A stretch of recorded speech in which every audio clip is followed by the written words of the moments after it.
Bienvenue dans le supplément. Ce soir, le portrait de Laetitia Madjen.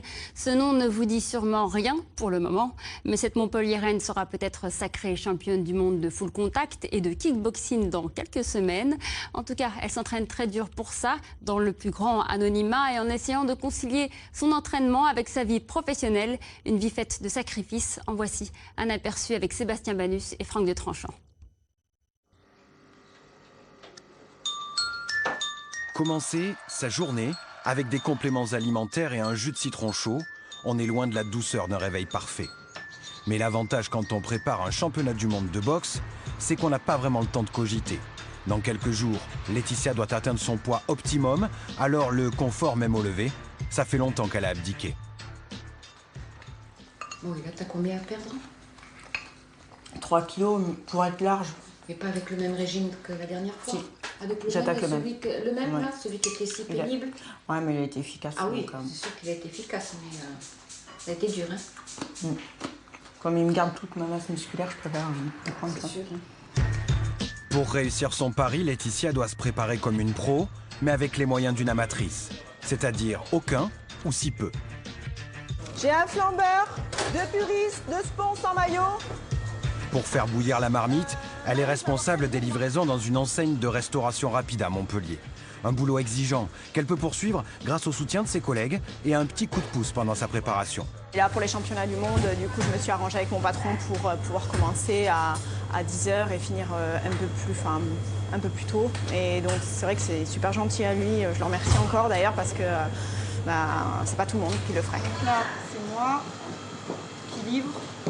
Elle est tellement au taquet tous les jours, elle est en forme du matin au soir, que ce soit pour son travail ou en pensant après à son entraînement, parce que dès qu'elle est partie d'ici, c'est pour aller s'entraîner.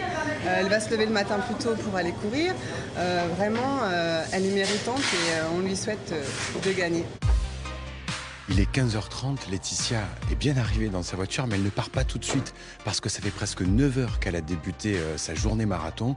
Et avant d'entamer la seconde à la salle d'entraînement, eh bien tout simplement, elle va profiter du calme du garage qui se trouve sous son restaurant pour se reposer et faire une sieste d'une vingtaine de minutes.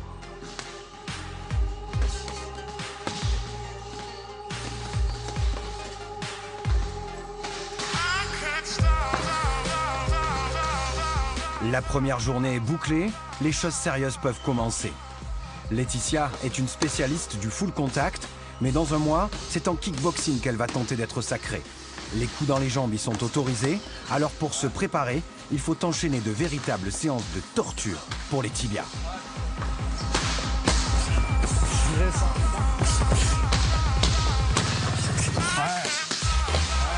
Des capacités à souffrir et à s'adapter qui lui ont permis de forcer l'entrée de cette salle.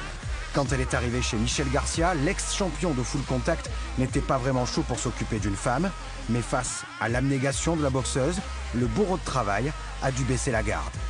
Je vois en Laetitia ce que je faisais moi quand je combattais. Moi je m'entraînais 7 sur 7, 6 sur 7. Et j'arrivais à la salle à 16h, j'en partais, c'était 20h. Et il y a beaucoup d'hommes qui n'arrivent pas à faire ça. Et il faut savoir qu'il y a des hommes, quand ils ont une arcade ouverte, ils ont envie que le combat s'arrête. Laetitia, j'ai planté le doigt avec la vaseline dans l'arcade ouverte et on est reparti au combat. J'ai dit au médecin de ne pas arrêter le combat parce que c'était un combat professionnel, mais j'ai regardé, j'ai compris. Elle ne voulait pas arrêter le combat. Arcade ouverte, ça pissait de partout. Et j'ai planté ce doigt, j'ai tourné la vaseline de partout dedans pour que ça cautérise au maximum. Il y avait 2 rounds à finir. Elle a fini les 2 rounds, elle a gagné le combat. Séance de récupération.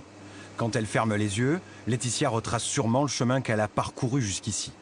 De ses débuts à l'âge de 6 ans avec son père comme entraîneur, à cette chance mondiale qu'elle s'est créée à force de travail, une route parsemée de sacrifices et de souffrances pour atteindre son Everest, aller au bout de sa passion et s'offrir la vie qu'elle a souhaitée. Pour moi, après, ce qui est important, c'est si j'arrive à gagner ces championnats du monde, si j'ai les médailles d'or, j'aurai un nom. Les gens me connaîtront pour ce que j'ai fait, pour ce que j'ai gagné, et après je pourrai ouvrir ma salle. Il y a quelqu'un qui s'imagine j'ouvre ma salle, on saura que c'est Laetitia Madjen, double championne du monde, j'ai gagné ça. Bon on peut aller dans sa salle parce que j'ai des titres, j'ai une crédibilité, et donc ça c'est important aussi derrière. Laetitia Madjen s'envolera en Serbie avec l'équipe de France le 26 octobre prochain pour conquérir le titre de championne du monde de kickboxing. Elle enchaînera en décembre en Irlande avec le championnat du monde de full contact.